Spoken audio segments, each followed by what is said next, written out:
Welcome to the Porn Reboot podcast, where you get practical tips to gaining control over your porn or sex addiction. We help ambitious men end their out-of-control sexual behavior with pornography, sex, and masturbation so that you can maximize your life, perform at your potential, and remain in control in the driver's seat, which is where you have to be in order to gain or maintain the success you want in life. I'm your host, J.K. Emezi, certified sex and porn addiction recovery coach. Welcome to the episode.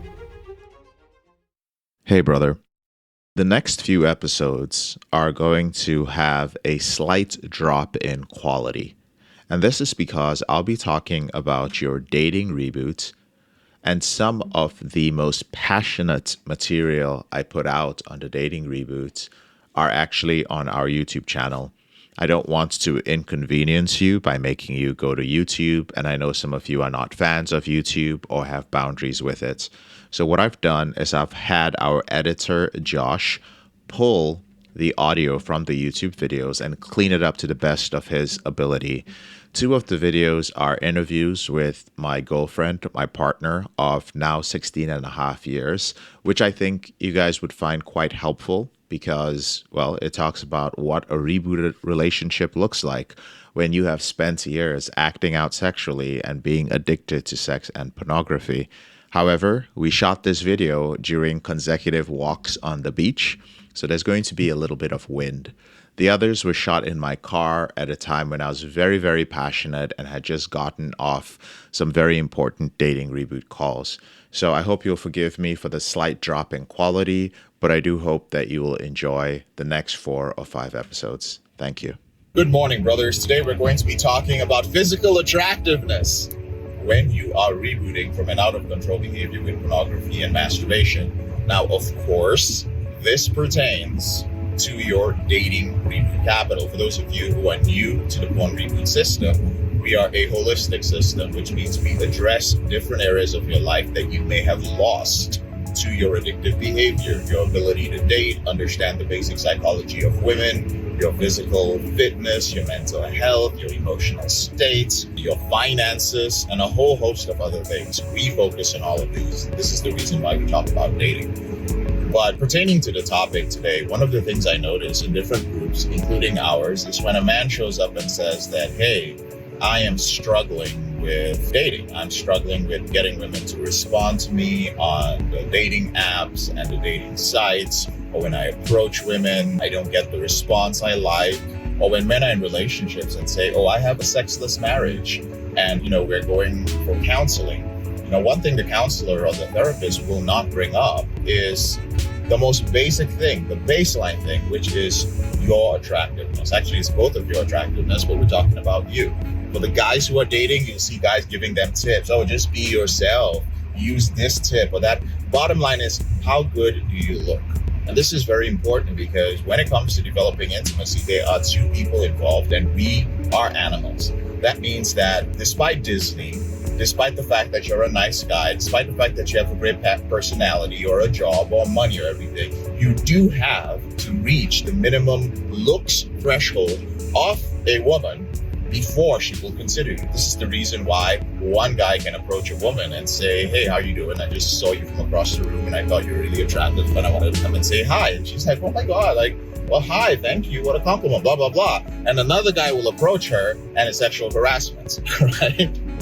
It simply means that guy that it's going to be hit with sexual harassment simply didn't reach her looks threshold, okay? That's the big reason. There could be many other reasons, like he approached the wrong way, it wasn't a good time of the day for her, she has some past trauma, she wasn't expecting it, all sorts of things. But mainly, the first thing that will improve your probability of saving your relationship, that just begins it, it's the foundation, is how you look. Now, for the guys in relationships, first of all, I'm just going to give you the basics because I can go on and on about this, but I do go on and on about this and break this down in detail and even work with men one-on-one to fix this in the dating reboot coaching program. And there's a link to sign up and be notified about it in the comment section below or in the description of the video. But the first thing is, gentlemen, if you want to have a relationship that is actively sexual, if you want your partner to put in the efforts to look good and sexy for you and not take it for granted, despite the busyness of your relationship and kids and work and all sorts of things, then you have to maintain a baseline of attractiveness. And this starts with your physical fitness. I have very high standards for this, and I truly believe that in your state and the place you live, if you were put in a line with the top 10% of guys in your age group, in the area you live in the city you live in, you should be in the top 10%. You should be aiming for that. So if you're 49 years old, if you're put with all the guys who are like 47 to 52 years old, just a random range I'm picking, you should be among the best looking there. That's my standard for that. I really think the physical aspect is very important. I know it's important. The second thing is you got to dress up, guys. A lot of you guys kind of let yourself go when you get into a relationship. Come on. Right? Like, it doesn't hurt to wear a collared shirt at home sometimes, to dress up sometimes, which is what I do. I'm actually dressed up most of the time at home. Wear a little bit of cologne, have good hygiene, right? Don't walk around with your breath stinking just because you're like, oh, we're at home and we've been around each other. While she's in the shower, I'm taking a shit. That shit is just unattractive as fuck. Quit doing that stuff. Make yourself look good, right? Be an attractive man and let your partner understand subconsciously that, hey, like, he's a catch. And if things don't work out, this man can walk out this door and he can get another woman immediately. Till today, 14 going on 15 years into my relationship, I have that belief about myself. And I know that, and my partner knows that both of us keep ourselves up and we don't have an issue finding other partners because we haven't become dependent on each other or codependent on each other in our relationship. It's just not a thing for us, right? So gentlemen in relationships, take care of your attractiveness and stay up to date with some basic fashions. Don't follow fads, but still, wear fitted stuff if that's something that's universal. I'm not going to go too much into style because guys get really, get a little bit weird in that area. For the guys who are single, this is an interesting one because a lot of brothers will post like, oh, I have problems on the dating side. The first thing I ask is, what do your pictures look like? Because we live in a very visual world with the internet. And when it comes to dating sites and dating apps, women are going to click on you, first of all, based on how you look. I hate to break it to you, but they're not going around reading what you say in your profile. They are looking at what you are conveying via your pictures. So that's the first thing you need to do. Now, before you put up great pictures or go take professional pictures, you need to make sure that you have maximized your looks. If you have facial hair, you need to have facial hair that suits your face. If you have hair on your head, you have to have hair that actually suits you. If your skin is shitty, you have to fix your skin. I personally struggle with a whole bunch of skin issues. I have very oily skin. I had a lot of acne, which scarred me up.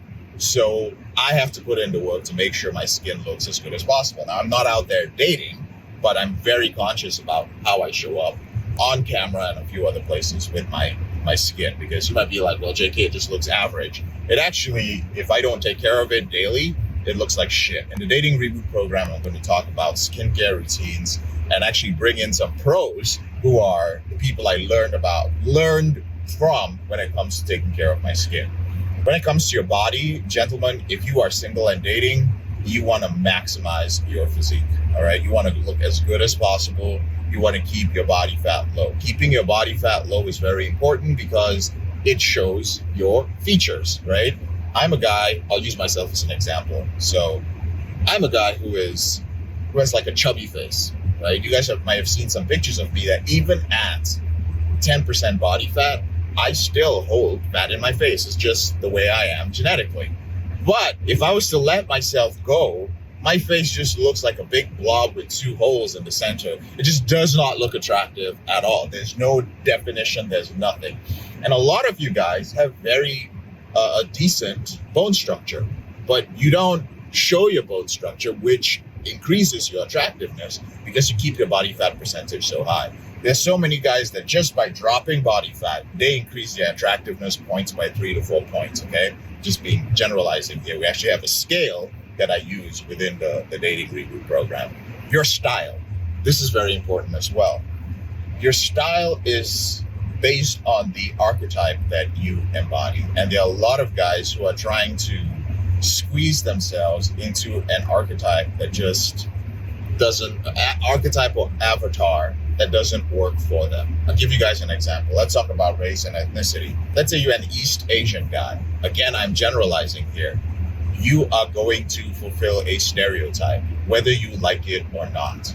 And an East Asian guy is going to be seen as nerdy. He's going to be seen as financially well off. He's not going to be seen as good in bed. He's not going to be seen as aggressive. And a woman, typical Western woman, may have to think twice about, do I want this guy to be my boyfriend because of this? Gentlemen, I know a lot of you guys don't like to hear shit like that, but it's the truth. Sometimes there are a lot of guys who are Asian, who are minorities, racial minorities, I'll put it like this, in the United States, who want to date a certain type of woman, but they are unwilling to change themselves. You have to be willing to change yourself or juxtapose what you have working for you in order to increase your attractiveness. This means, for instance, if you're an East Asian guy, and I'm using this example because I've coached a lot of East Asian guys to great success in their dating lives in the United States. For instance, you might want to put on some muscle because that increases your perceived aggressiveness and masculinity. You may want to be a little bit edgy. Edgy could mean things like tattoos. I'm not saying you should go get one. It could mean things like having some piercings. It could mean things like wearing some jewelry. Because guess what? You're still going to fulfill the stereotype of being, like financially well off, being smart or nerdy. But then you juxtapose it with looking like a guy who is aggressive and good in bed and looking a little bit edgy. And that changes your entire dating life. You also stand out when it comes to other guys of your ethnicity because you look a little bit different from them, especially if you live in a city where there are not many men who look like you. All this does is, it doesn't mean that it's, if you don't do this, you're not going to have a great dating life. This just drastically increases your options. Same thing goes for men of African descent, for black men. There is a stereotype. The stereotype in the United States is that you are not financially well off, that you are dangerous. You're not viewed as safe as an Asian guy would be viewed as, but you have the stereotype of being good in bed or of having a big penis, which again, it's not really true. But again, you guys already know how powerful that stereotype is. So what do? You're already fulfilling the stereotype without doing anything. So you juxtapose it, right? Maybe you want to dress up in a way that shows that you're a little bit more conservative. You want to not speak in a way that would make people think that you're from the hood or that you are uneducated. So you want to speak well. That alone is juxtaposing the way you dress. And if you're jacked, for example, and you're still, even if you may not be that aggressive, you're just a little bit aggressive and a little bit direct, that juxtaposition makes you stand out from other men in your ethnicity and, again, widens the dating pool for you. In the Dating Reboot program, I go into detail for guys of Arab or Indian descent. Most of those are also, they have their nuances there, of course, for Latino guys and so on. But you guys get the idea when it comes to that. White guys basically fuck themselves over, and they fuck themselves over because they take a lot of things for granted. They're not, some guys, again, generalizing, some white guys are just unaware of these things because they go through life without having to deal with some of the same issues that minority men deal with. Again, I'm not giving excuses for anyone. I'm just telling you guys what the reality is. So I see a lot of white guys with great potential who just won't make the effort because they think girls will come to them. And here's the crazy thing. They can date certain women because as these women are eliminating minority men who are not, don't have their shit together or who are not juxtaposing, they are the only guys left. So they get a chance, they get a foot in the door, but they only get the most basic of girls. Then they get mad because they want a higher level of girl, but they're not willing to put in the effort, right? They're not willing to switch and be and fit an archetype or an avatar. But the truth is that as a white guy, you can fit almost any. You just want to make sure you don't overdo it so you don't become a caricature, right? But that's a very important concept to understand. And once you've picked the archetype that not only are you comfortable with, but that works for your dating life, you're set. You can maintain that. And of course, as you get older, we talk about this in the program, as you hit your mid-30s, as you get into your 40s, as you become what is defined as an older guy, you do have to make some adjustments or you're going to end up looking ridiculous, right? So gentlemen, when it comes to, also, let's talk about aging. Man, I'm going all over the place with this. Let's talk a little bit about aging. Aging is inevitable. We're going to grow old and we're going to grow less physically attractive. And one of your goals is to make sure that you slow down the aging process as much as you can and maintain your attractiveness for as long as you can. It's going to make you feel better about yourself. It's going to make you feel better about yourself because as you get older, if you're a single guy, dating becomes so much easier. All right? Almost all my friends are single and they're about in my age range, late 30s to 40s. And these guys, there is no competition. There really isn't, because every other guy who is their age either has stopped taking care of themselves, has a dad bod, and even if they are divorced or separated, they've been out of the game for so long and they weren't taking care of themselves when they were in a relationship. So now they're not even a competition in the dating market. Imagine this, being a single guy in your early 40s or in your mid to late 30s, you have experience. You have the financial wherewithal. You're still not so old that you're disconnected from a lot of cultural and societal things. Not societal, but a lot of cultural references. You're in that sweet spot. You look amazing. You're fit. You are attractive. I mean, you have the pick of everything. You can date almost any age range you want to date. You can date up. You can date down. It's very different. A guy who is in their 20s is probably not going to be as financially attached as you are. He's probably going to fuck up a lot more because you have more fuck ups than him. So he's still learning. And also when it comes to your mental and emotional health, you're usually in better shape.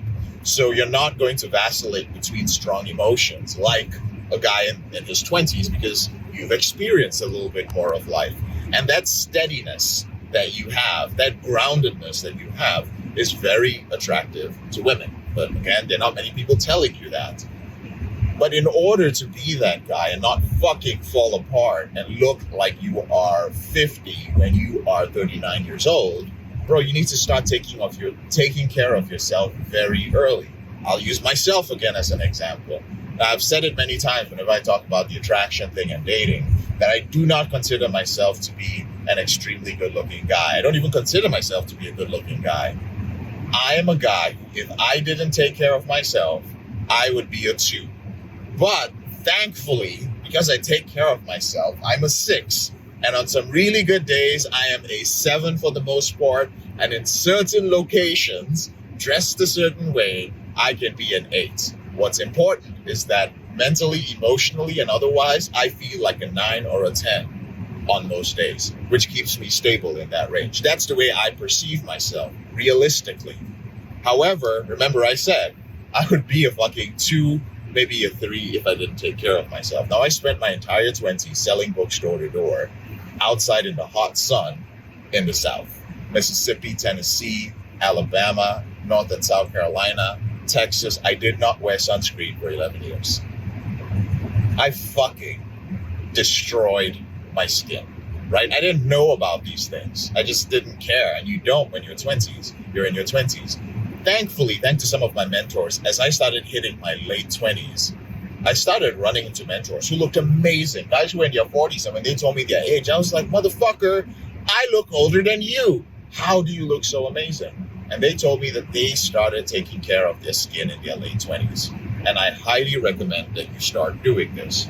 Start taking care of your skin, start taking care of your receding hairline, and start taking care of your physique in your 20s. It's critically important because it becomes so much easier to maintain your physique through your 30s and your 40s when you've already built a baseline. Muscle memory is a real thing, right? There's also a very subtle difference in the physique of somebody who never worked out seriously in their 20s. And when you see them in their 30s, it's just like they still got that old guy bod. It's fit, but you're just like, but it's obvious that you're an old guy who's trying to reverse something. versus a guy who had that nice V taper and already built up that muscular framework and foundation.